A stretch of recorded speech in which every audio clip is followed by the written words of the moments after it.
Money Matters On Afternoons with Helen Farmer. with Zurich Life Insurance. Take optimistic action and shape your financial future with Zurich Life Insurance. Dubai Eye 103.8. Later on in the show, we are going to be joined by Manoj Poduval. He is the head of Zurich Advisory Network. And we're talking about who or what are you saving for? Let me know on 4001. It's always interesting to find out your why when it comes to putting money aside. We're going to be getting some tips and tricks as well, whether you're saving for your future self, your retirement, or saving for the one you love. Joining us now, though, is Shashi, a customer at Zurich for many years who's been saving, investing, and has been successful with those savings goals. Shashi, how are you? Hi, good afternoon. Great Hi, to this have is you with Shashi us. Thank Kiran. you for sharing your story. How long have you been in Dubai for? Almost 2 decades. Wow. Now, many people, myself included, came here for kind of personal reasons. Mine was a horrendous ex-boyfriend. But many people stay because of the quality of life, and many of us want to go back maybe with a savings pot or be mortgage free. And, you know, that expat life can be hugely beneficial financially compared to many of our home countries. Was that part of your reason for being here, or has it become a reason for staying? Absolutely. So I moved into Middle East in 1995, went to Saudi and then moved into Dubai 2000. So almost 20 years in this place. So I thought I would be staying there for a couple of years, but because of quality life and various other reasons, I had to continue here. Yeah. Shashi, can you tell us a little bit about your kind of growing up? Were there many conversations about money? Were you taught how to plan financially? Were those kind of topics discussed at home or not? Absolutely. See, I came from a very humble background. When I was growing up, going to school or university in rural India was for a privilege for few. The biggest draws being, as you know, the financial support and lack of infrastructure. And, this made me feel more passionate about providing good education to my children. So as parents, I think everybody will look at that. And my wife and me always looked at what is best for our children, and strongly believe that having sound education is very important as it prepares you for a better life. So I had a single-minded, pardon me. No, sorry, go on. Yeah, I had a single-minded objective to make sure my kids are provided with, all the opportunities that I never had when I was growing up. So I never want them to feel that they didn't have their fair chance to succeed and pursue their dreams. So that's where I, met in 2010 Kamlesh from Zurich. I remember he was here. He met me during one of my daughter's, early days, birthday. And he steered me in the right direction. And we will we'll always be grateful for his guidance in the right time. And over the years, we have formed a close bond, and he's like family to us. And my daughter, whenever she sees him, younger called him Money Uncle. Yeah. Oh, that's so sweet. I think for many of us, though, it is about finding that why. It's not enough to say we want to save some money. Sometimes it's a case of having a tangible goal. You're talking about, obviously, education for the next generation. Other people, that might be a housing deposit or a holiday, a material good. Tell us a little bit about what you've learnt about your savings journey, for want of a better phrase.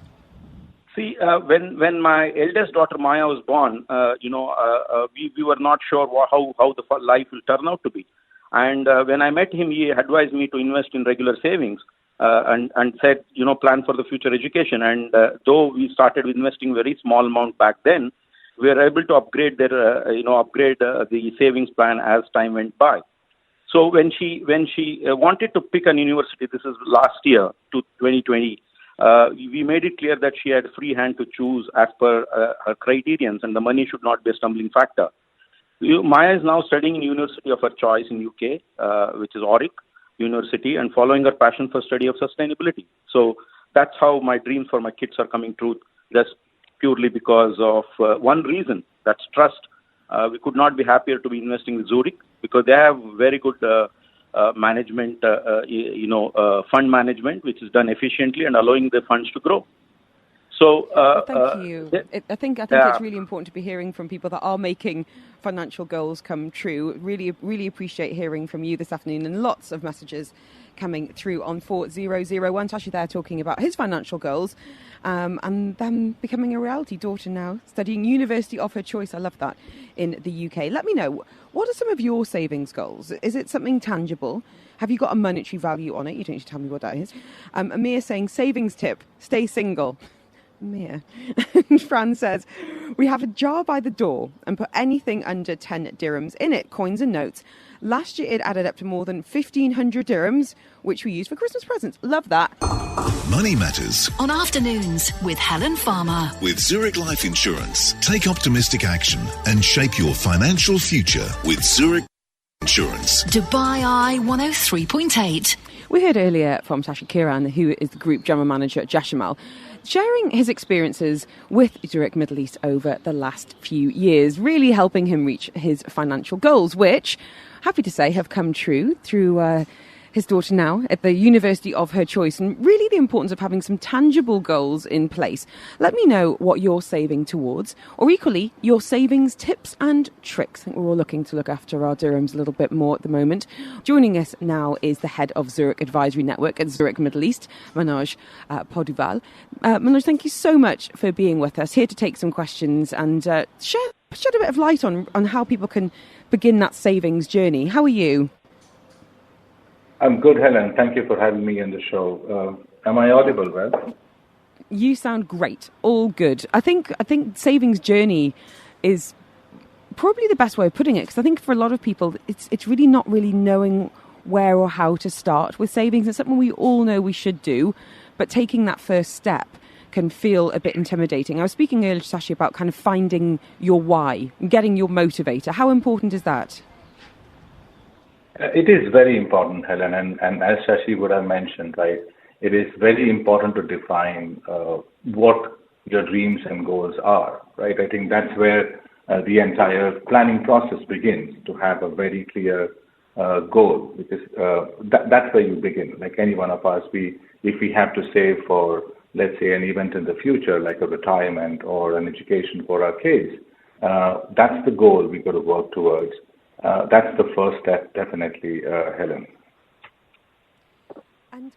And can I ask a little bit about the process? If someone comes in to see you for the first time, they're looking to save money, they're looking to put money aside, what kind of questions would you ask them, or what kind of questions should people ask themselves?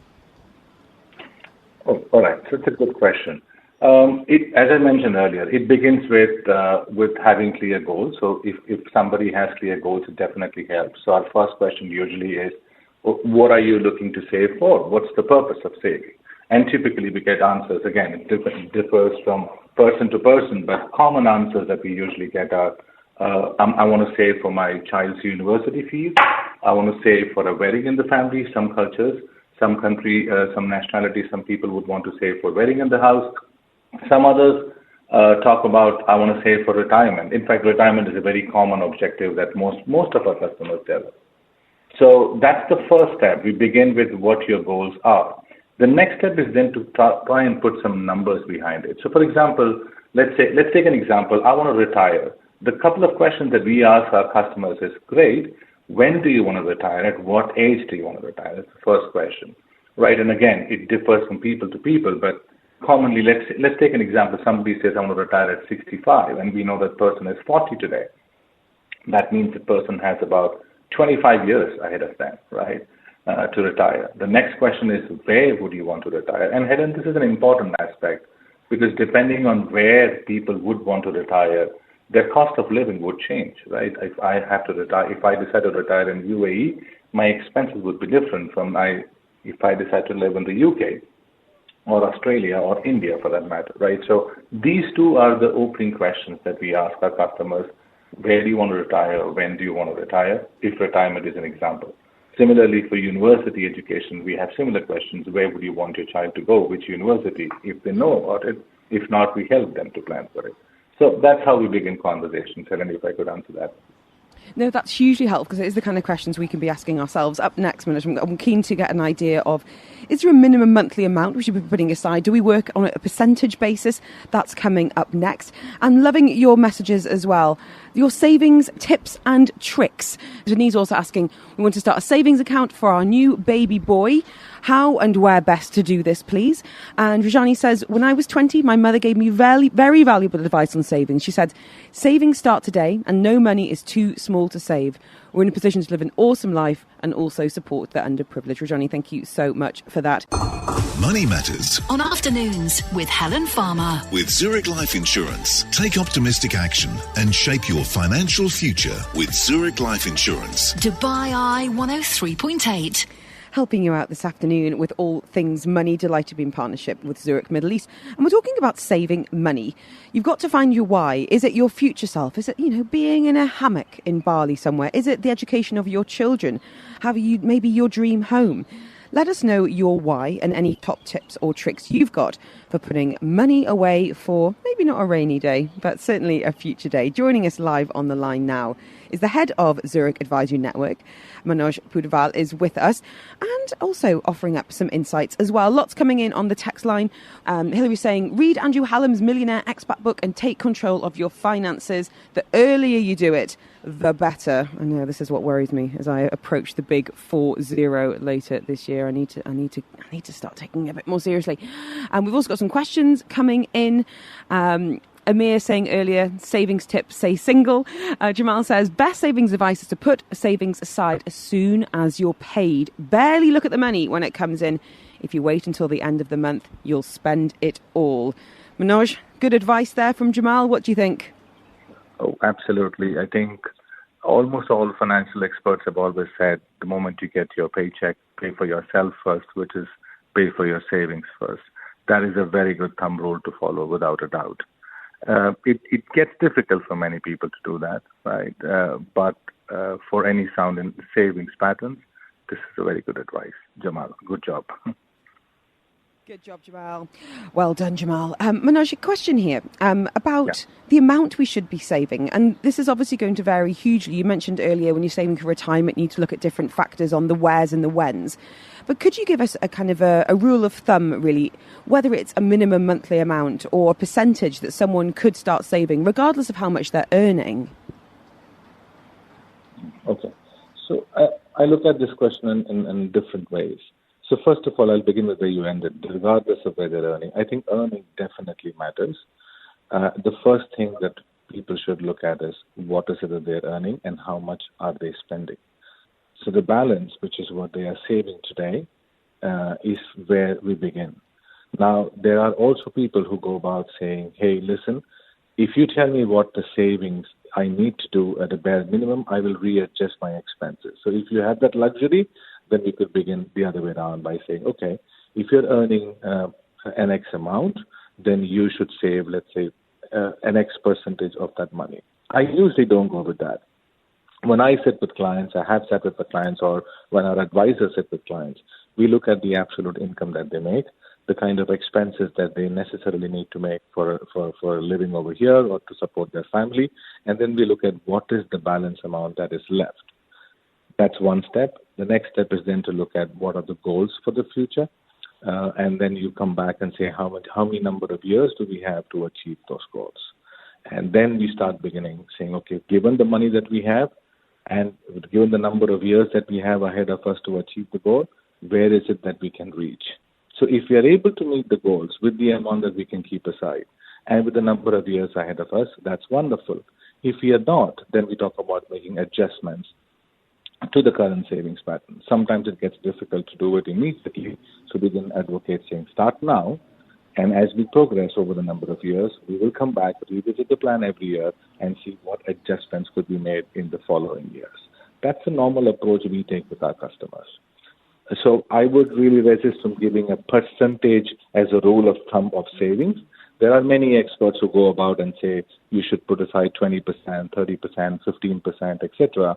But it really boils down to what the individual goals are, and that is why I always recommend you should meet a financial advisor to just go over those numbers at least once. Manoj, you mentioned a word there that got me thinking, which was us. What are our goals? What can we do? That us, if you are in a partnership, in a couple. But we've had a message here, and no name on it, which is always absolutely fine on 4001, saying, what if you and your partner are on different pages when it comes to saving and spending? So it hasn't specified if this listener is the spender or the saver, but I think that probably is quite a common barrier to lots of people reaching their family financial goals if you have very different attitudes towards money. Have you come across that in the past? Yes. I mean, very rare, but yes, we have come across that in the past where two partners and they are at different spheres when it comes to saving. Their thought processes are different. So usually what happens is one of them who thinks that he or she should start to save starts to do that savings element, and over a period of time, the second person then joins in, right? That's how it works. So if my wife and if I want to save and she doesn't, or other way around, then one of us who wants to save will start to save and start to build that savings goal, and eventually every year, when a financial advisor meets the couple or meets the partners, then we start talking to them again as to what the saving is, how does it look like, and then eventually somebody joins. We've also had a situation where the other partner does not join at all. So that's absolutely left to individuals to decide how they would want to address the challenges ahead in life. I think the issue of kind of the psychology of money and saving is always actually a really interesting one, because we all come to money with the different lenses of what we were told when we were growing up, how much we earn, what we get out of saving or spending. And sometimes that third person can be hugely beneficial, whether it's a financial coach or an advisor who can act as a bit of a mediator and help people, get on the same page and realise that, you are a team and you want to be hopefully growing old together as well.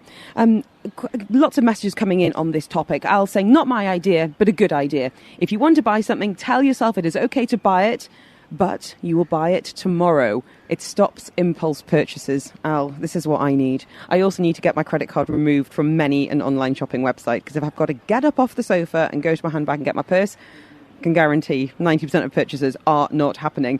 Let me know yours on 4001, any savings tips, tricks, or indeed if you've got any questions. We're in conversation this afternoon with Zurich Middle East. We've got the head of Zurich's advisory network, Manoj Poduval, is with us taking your questions and concerns. And a question here from Stephen saying, I'm on commission, so don't earn the same amount every single month, which makes it really hard to plan savings. Any insights there? Great question, actually, because a lot of people are leaning towards that gig economy where they might be, several different jobs, or in Stephen's case here, earning commission on top of a basic, where you might have great months and you might have lean months. Any insights, Manoj, about how to plan when you might not necessarily have the same amount of salary coming in every time?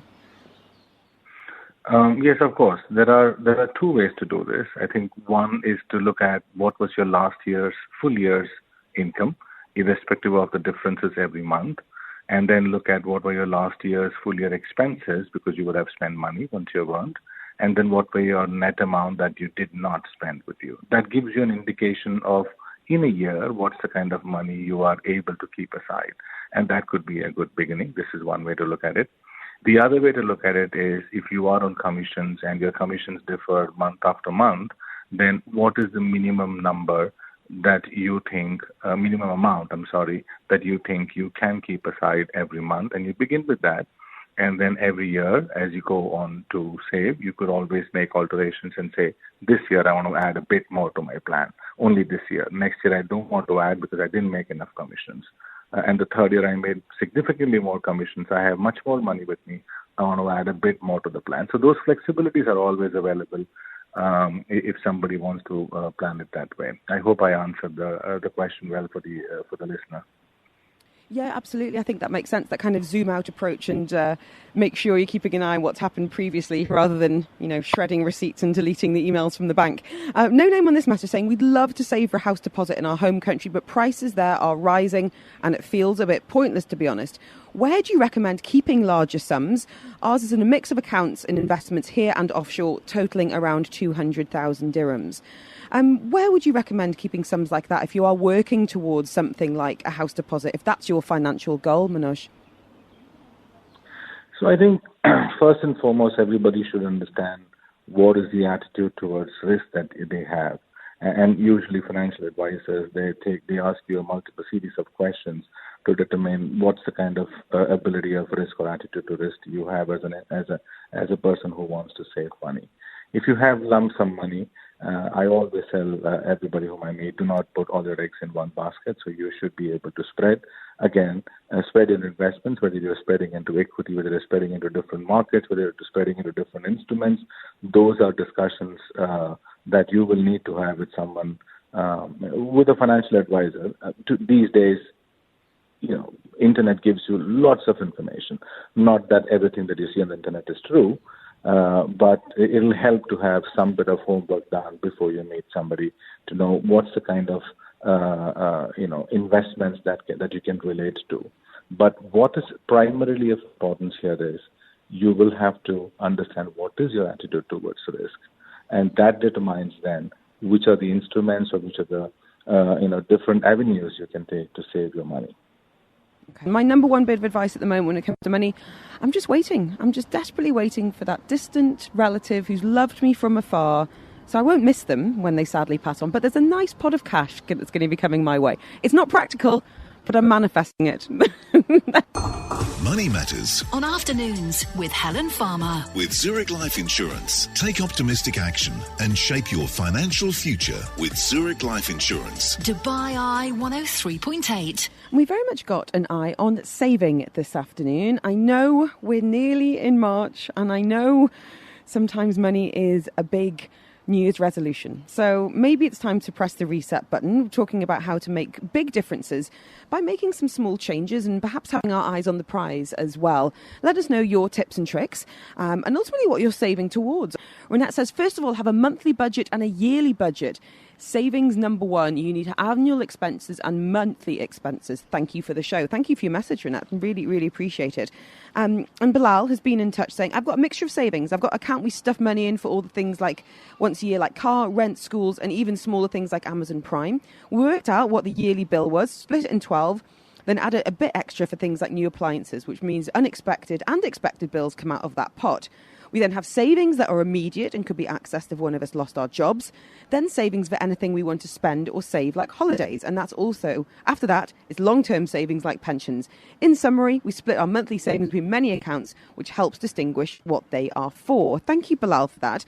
Joining us live on the line is the head of Zurich Advisory Network, Manoj Poduval. I like Bilal's idea there, Manoj, because that's kind of like what my granny used to do. You know, she'd have these paper envelopes and it would have, food money in, it would have, treat money in, it'd have petrol money in. And now it's obviously a lot more tech savvy with different accounts. But does having that kind of distinction make a difference to us psychologically so we know what's in what pot and for what? Yeah, absolutely. That's a great suggestion from Bilal. And funny you say that your granny was saying that. I think my in-laws are visiting me, and we were talking about my wife's granny, and she had this habit of putting aside covers, envelopes with money in it for different work, right? So, yeah, it's a great idea to actually identify first how would you want, or what are the different reasons for which you will have to spend money. Right. So as Bilal mentioned, so he has one account where he puts all the money for all the expenses. Then he has another account where he puts aside money for emergency expenses, etc. That's a great idea. A lot of people do that. And when we talk to our customers also, we advise that they should always have an emergency fund, at least equal to at least 6 months of their income. So that allows them, God forbid, something goes wrong with their job, something goes wrong with their health or whatever. Temporary setback happens, then there is an emergency fund that they can dip into. If they're not able to earn an income for a few months, there is at least an emergency fund that they can dip into and use that during that period. So an emergency fund definitely is important. What has helped many of our customers also, Helen, is when they have clear goals, as we were talking earlier, and many listeners also mentioned this, they start to keep aside some money on a monthly basis. And this could also address the earlier question of commissions. Whatever you're able to save, you keep aside on a monthly basis, and then you accumulate that at the end of the year, and then you go for your investments at the end of the year. So that could be another way of looking at it. But these are good suggestions that Bilal gave. Well, thank you so much for your time this afternoon. Really appreciate your insights, your advice, and your personal stories as well. I think it's hugely helpful for us all to have a bit of a step back, hear what other people are doing, and get some ideas and inspiration, really, because sometimes it's not pleasant, and we've talked about this before when it comes to things like critical illness care and life insurance. We don't want to think about the unpleasant things happening. In some ways, it's quite odd to think about us getting to an age of retirement, but my goodness, we do want to be prepared and be able to look after our family, and it's not too late to take some action. As the old saying goes, the best time to plant a tree is 20 years ago. The second best time is today. Manoj, thank you so much for your time. You can be found there as the head of Zurich Advisory Network, Manoj Poduval. And if you did miss the beginning of our conversation, or you want to share it with any friends, family, or anyone that would find it useful, it will be on the Dubai Eye website later on. Just search for Afternoons with Helen Farmer.